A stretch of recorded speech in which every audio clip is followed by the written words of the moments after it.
Shalom Jemaat Tuhan. Welcome to GPT Home Online Service bersama saya Rensa dan saya Vivian. Pada hari ini kami akan menyampaikan beberapa informasi mengenai GBT Home. Yang pertama, ibadah online akan ditayangkan di YouTube setiap hari Minggu jam 7 pagi dan ibadah onsite diadakan 2 sesi. Yang pertama jam setengah 7 dan yang kedua dimulai jam setengah 9 pagi. Juga kami mengingatkan untuk kepada seluruh jemaat, baik yang online, baik yang onsite, untuk tetap mematuhi protokol kesehatan yang sudah diberlakukan selama ini, meliputi memakai masker, menjaga jarak, dan menjaga kebersihan, sering-sering cuci tangan, dan senantiasa menjaga imun kita. Sekian informasi yang bisa kami sampaikan. Dan kami mengucapkan selamat hari Minggu. Selamat beribadah. Tuhan Yesus memberkati. Saat Tuhan Yesus naik ke surga, Tuhan menjanjikan Roh Kudus-Nya diberikan kepada kita manusia. Dan saat ini Roh Kudus ada di tengah-tengah kita. Mari kita minta agar Roh Kudus selalu memimpin, menerangi, mengajari hidup kita. Terlebih lagi di masa-masa pandemi yang kita tidak tahu sampai kapan akan berakhir. Biar Roh Kudus selalu menjadi terang di dalam kehidupan kita. Mari kita minta, penuhi kami terus Roh Kudus di dalam hidup kami. Haleluya.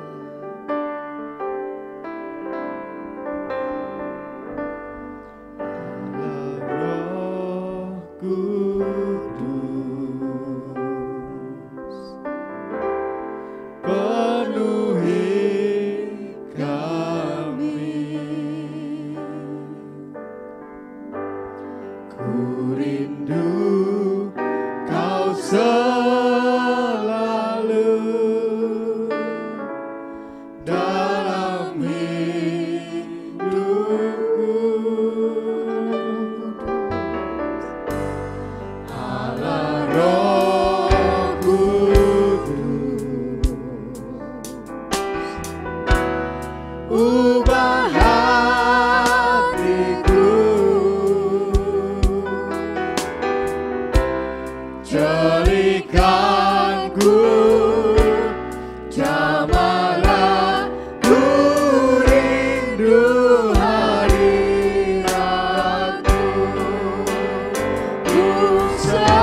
Engkau mulia, mulia bagimu Tuhan. Ku sembah kudus, kudus, kudus Engkau Tuhan. Tuhan, Dan ku sanjung Kau mulia, mulia bagimu Tuhan, bagimu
batinku dan hatiku,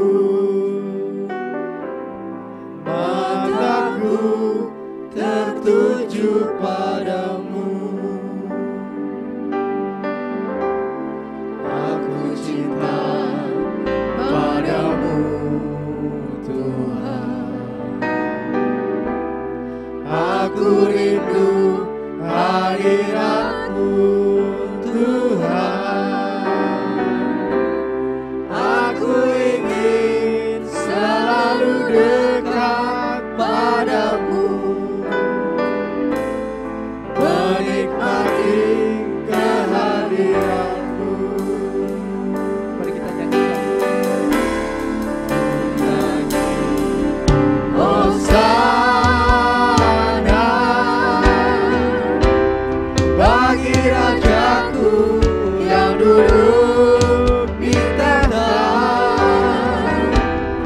Aku muliakan dan ku agungkan, Kaulah yang disembah.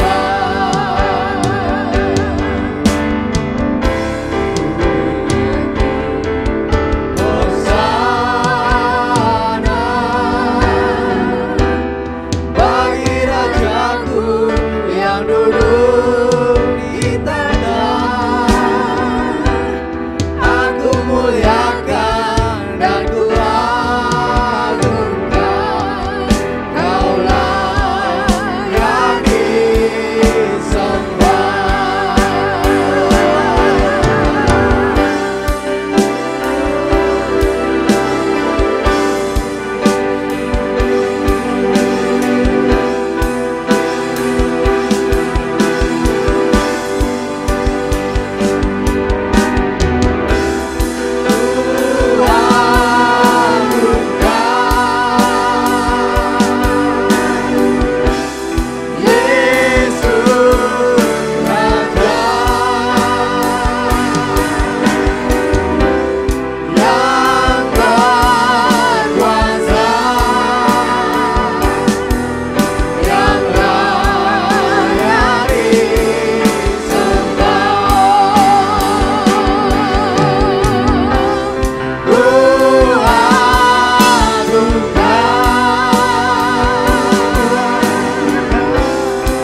di tahta.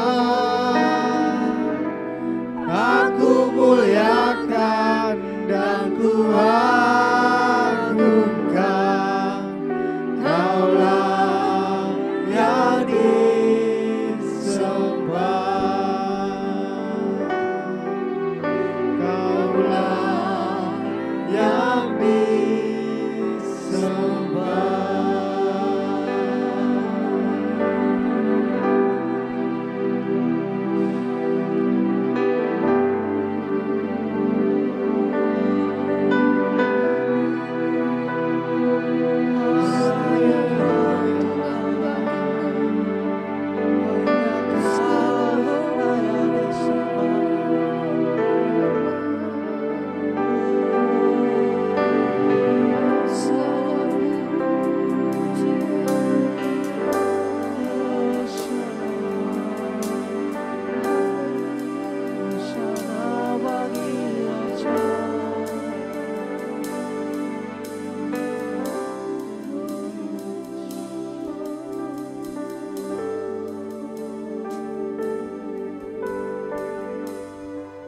Kita semua tahu pada saat ini kita semua merasakan karena Tuhan izinkan pandemi terjadi.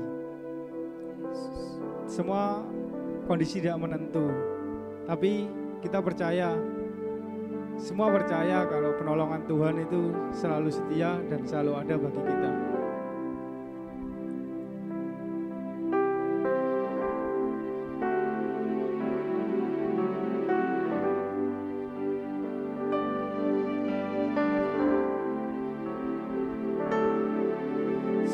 Saat ku berjalan,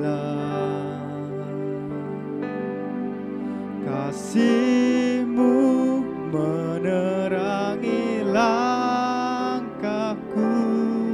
Tak ku bimbang, karena ku tahu Kau bersamaku. Kau lebih tahu yang terbaik bagiku. Kau lebih sanggup pulihkan hidupku. Ku berserah, ku percaya, hanya Yesus penolong yang setia.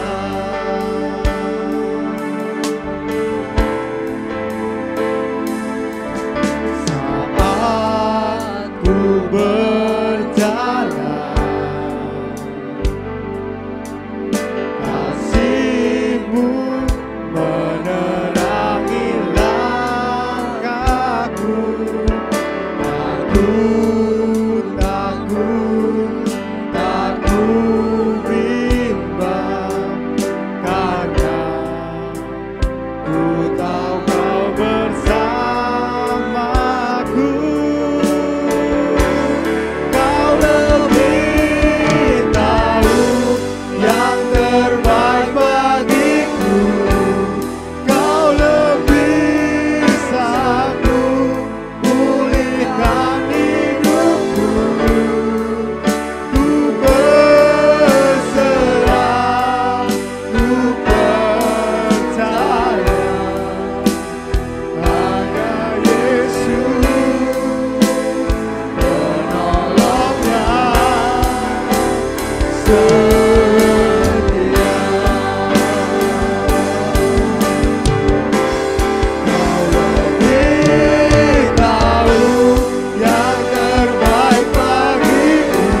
tetap setia bagi hidup kami Tuhan. Kami percaya Tuhan, Engkau tidak akan meninggalkan kami. Engkau tidak akan membiarkan kami Tuhan. Kami percaya Tuhan selalu pelihara kami. Sebentar Tuhan, kami mau mendengarkan sebagian dari firman-Mu. Biarlah Engkau mengurapi setiap benih firman-Mu yang keluar dari hamba-Mu Tuhan. Biarlah kami yang mendengar bisa Tuhan, bisa memahami apa dari sebagian dari firman-Mu Tuhan. Terima kasih Tuhan, biarlah kami tetap duduk tenang dan mendengarkan dari sebagian firman-Mu Tuhan. Kami sudah berdoa Tuhan dan kami siap mendengar di dalam nama Tuhan Yesus. Haleluya. Amin.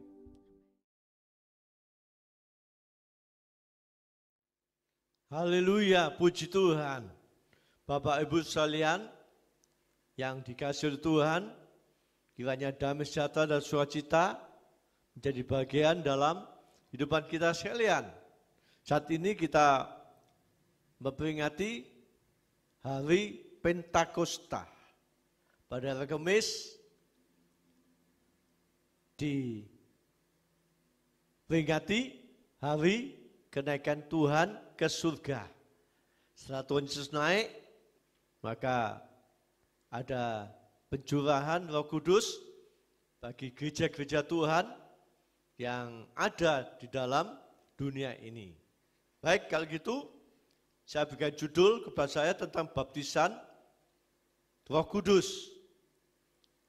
Kita baca dalam Kisah Rasul pasal 1 ayat ke-5.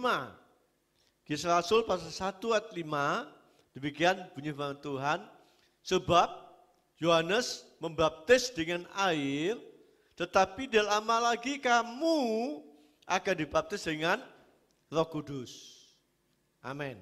Nah, kita tahu bahwa baptisan Yohanes itu baptisan sebagai tanda pertobatan, meninggalkan hidup yang lama dan hidup dalam hidup yang baru.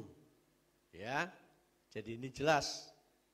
Beda dengan baptisan Roh Kudus. Baptisan Yohanes adalah baptisan sebagai tanda pertobatan, seperti tadi saya katakan. Meninggalkan hidup yang lama dan hidup yang baru. Jadi kalau kita sudah percaya kepada Tuhan, itu harus masuk dalam baptisan air. Ya, ini adalah awal, ini adalah dasar agar kita nanti akan menerima baptisan Roh Kudus. Dan baptisan air Yohanes pembaptis yang melaksanakannya. Dan kalau baptisan Roh Kudus itu adalah Tuhan sendiri yang membaptis umatnya, membaptis orang yang percaya kepada Tuhan. Puji Tuhan. Jadi ini jelas buat kita sekalian bahwa baptisan Roh Kudus itu lebihi daripada baptisan air. Ya. Baptisan Roh Kudus itu sangat perlu sekali bagi kita orang yang sudah percaya pada Tuhan, orang yang sudah masuk dalam baptisan air. Di dalam Kisah Rasul pasal 1 ayat ke-8, ya, ini dijelaskan, dikatakan demikian.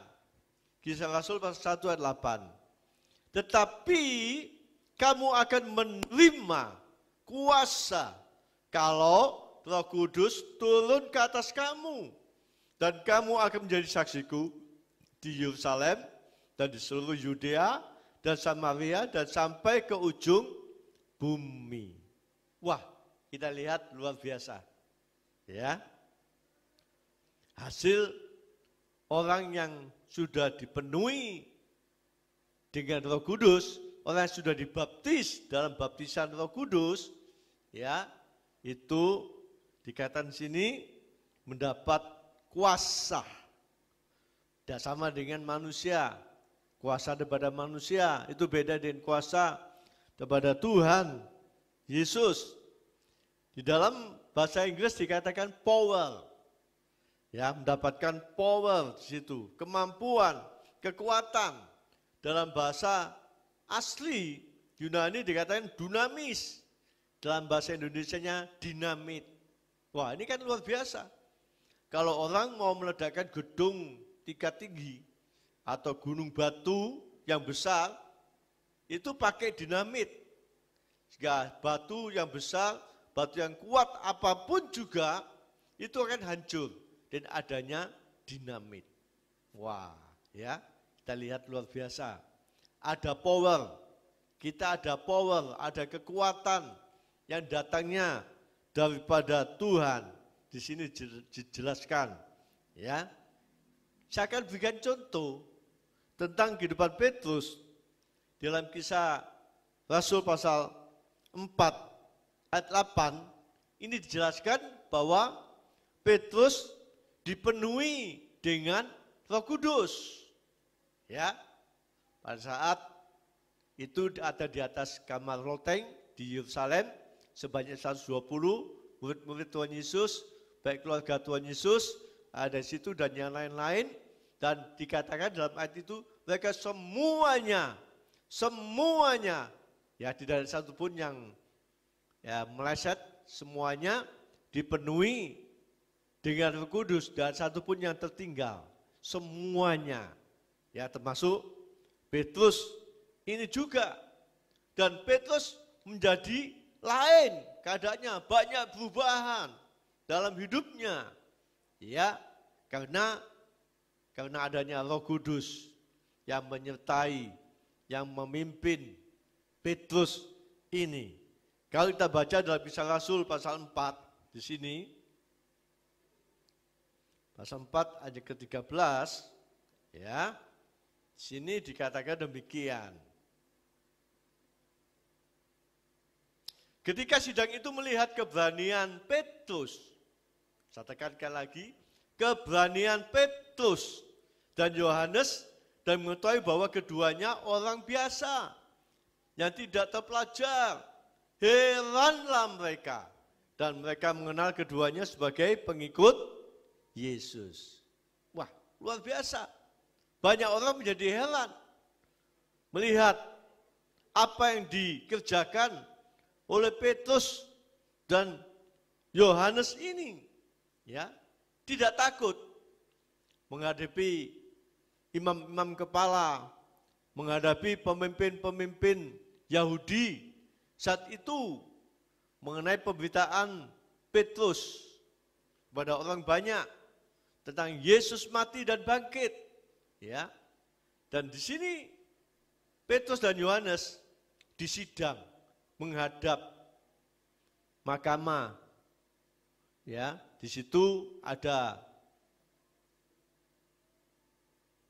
imam besar, ada pemimpin Yahudi, ya. Dia tidak takut, ya, menghadapi semuanya itu, ya.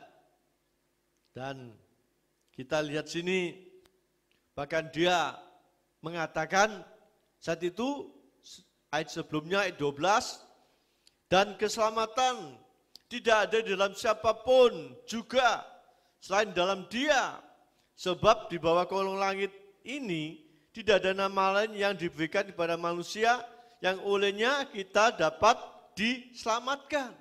Oh, berani sekali. Keadaan Petrus berubah 160 derajat. Dulu saat Petrus belum dipenuhi dengan Roh Kudus, menghadiri, ya, sidang yang dihadapkan Tuhan Yesus pada waktu itu, mahkamah agama, ya, dia juga ada situ dari jauh melihat. Dan ada seorang yang melihat, hamba seorang, yaitu dia melihat Petrus di situ, dia tahu loh, ini kamu kan murid Tuhan Yesus. Ya. Lalu dia mengatakan, oh bukan, tidak, salah kamu. Ya, dia takut nanti ditangkap seperti yang dilakukan oleh Tuhan Yesus, dicambuk, dipukuli. Itu dia menyangkal. Katakan bukan aku. Ya. Tapi sekarang kita lihat, wow, luar biasa. Bukan hamba yang dihadapi, tapi pemimpin-pemimpin Yahudi, imam-imam kepala, ya, orang-orang yang punya kekuasaan pada waktu itu. Dia tidak takut. Malahan dia mengatakan, seperti tadi, dalam ayat yang ke-12 dikatakan, ya, tidak ada keselamatan di dalam siapapun juga. Ya, hanya di dalam Tuhan kita Yesus. Wah, ini luar biasa. Dia tidak berani. Ya. Para imam tidak berani menganiaya Petrus, dan Petrus dia berani. Ya.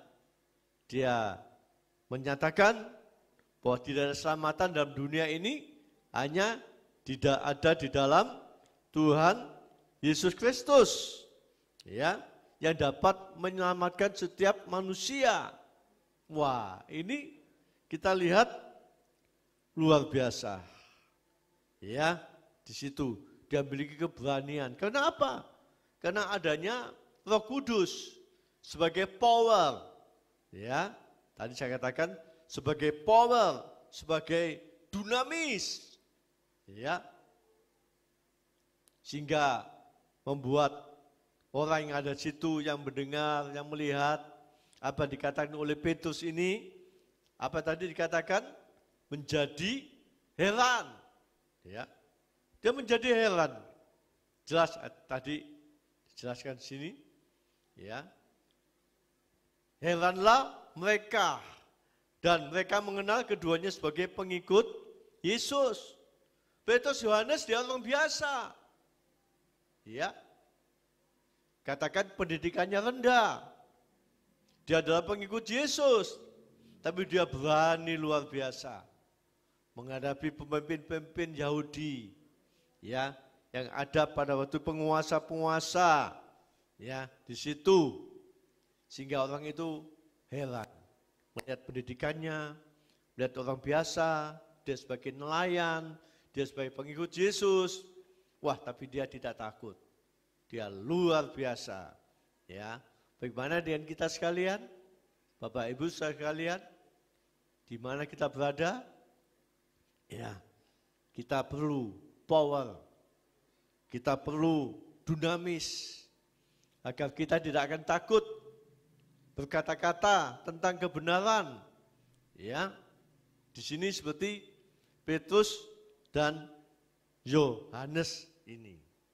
Ya, puji Tuhan, dia bersaksi. Nah, kita perlu bersaksi pada keluarga kita, tetangga kita, di mana kita berada. Kita katakan bahwa tidak ada keselamatan kecuali hanya di dalam Tuhan Yesus saja.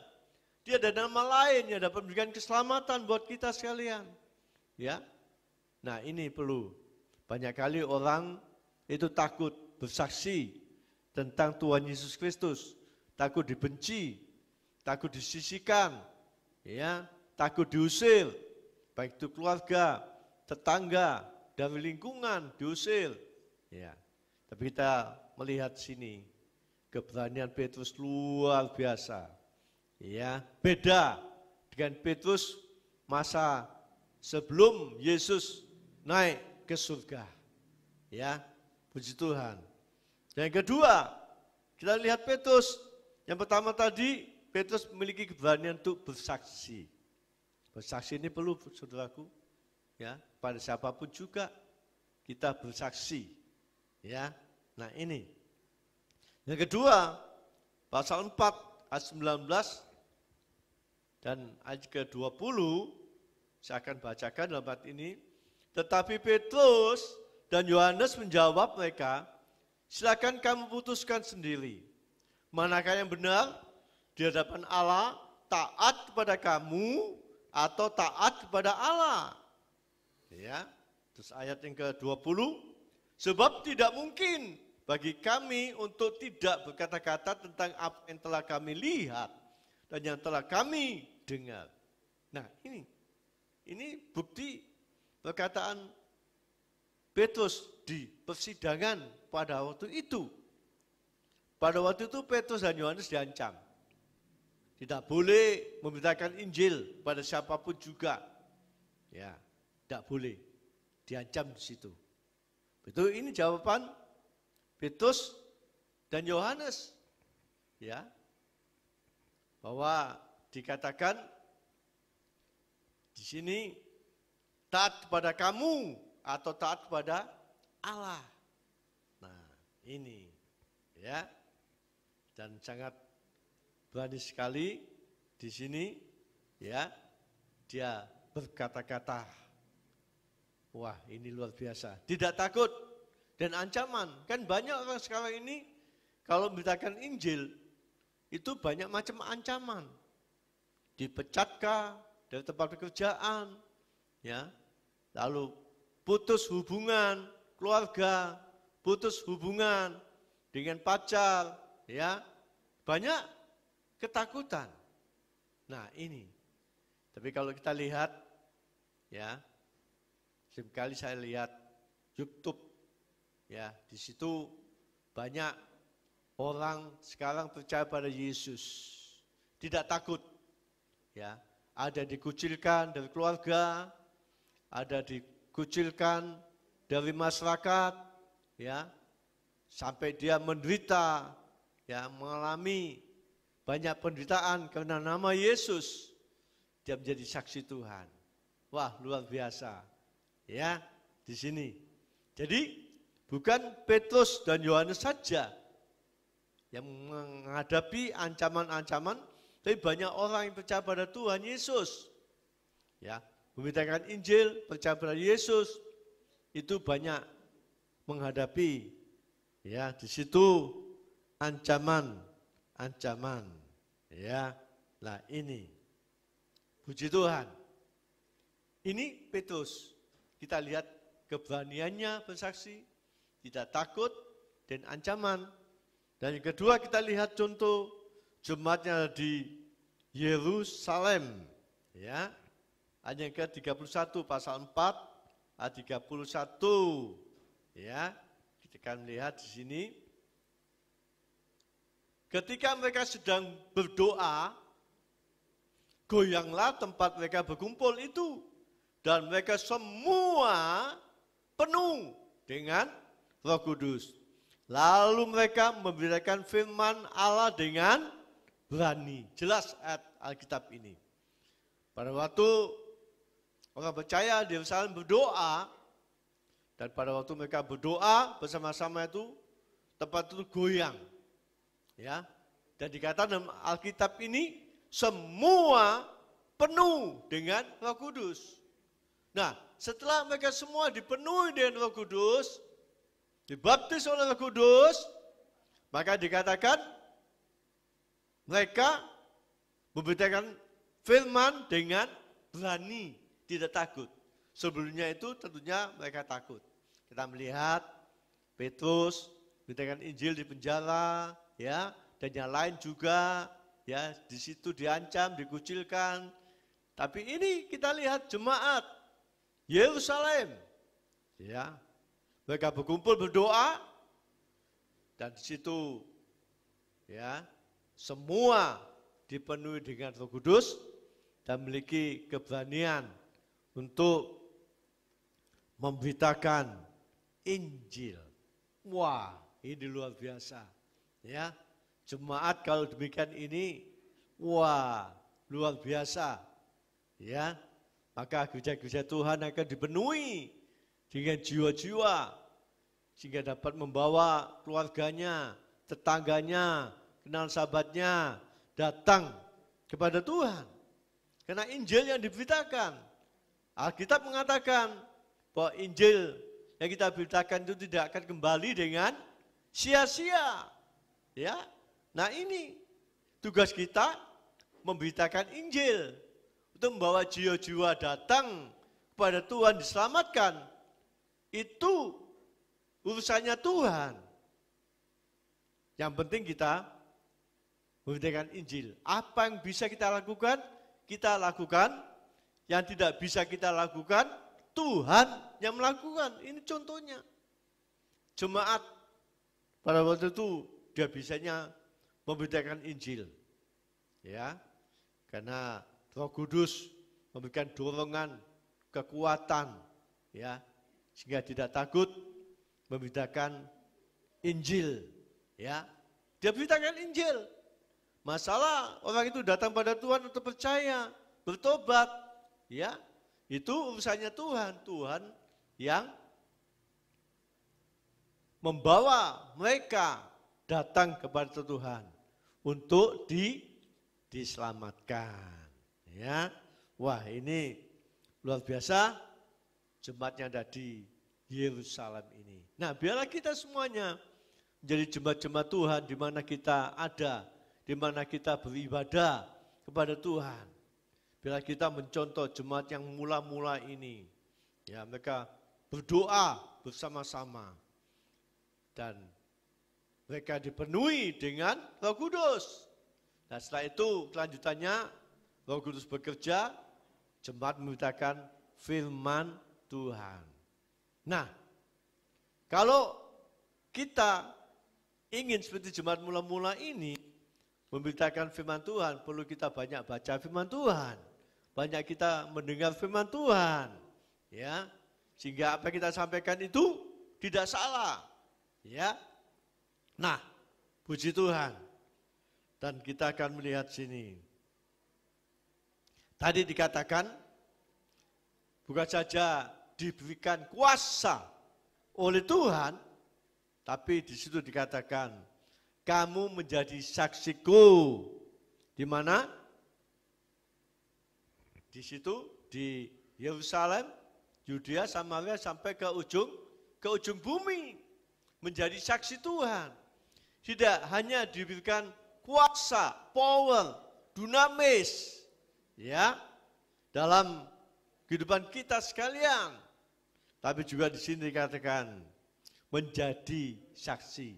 Kalau Roh Kudus turun, kamu akan menjadi saksiku, ya, di Yerusalem, di Yudea, Samaria, sampai ke ujung bumi.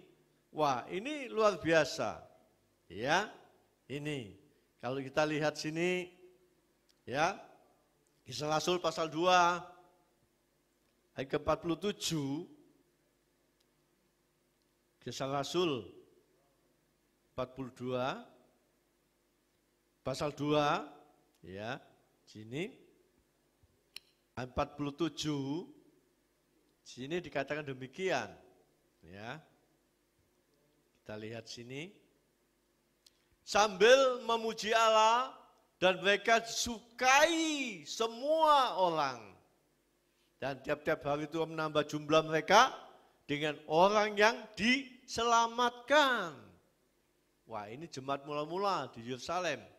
Dikatakan dalam hati ini, mereka disukai semua orang. Ya, bukan dimusuhi, tapi disukai oleh semua orang. Ya, nah ini perlu kita juga demikian. Bila kehidupan kita, lewat sikap kita, perbuatan kita, supaya kita juga dapat disukai oleh semua orang. Semua orang itu luas.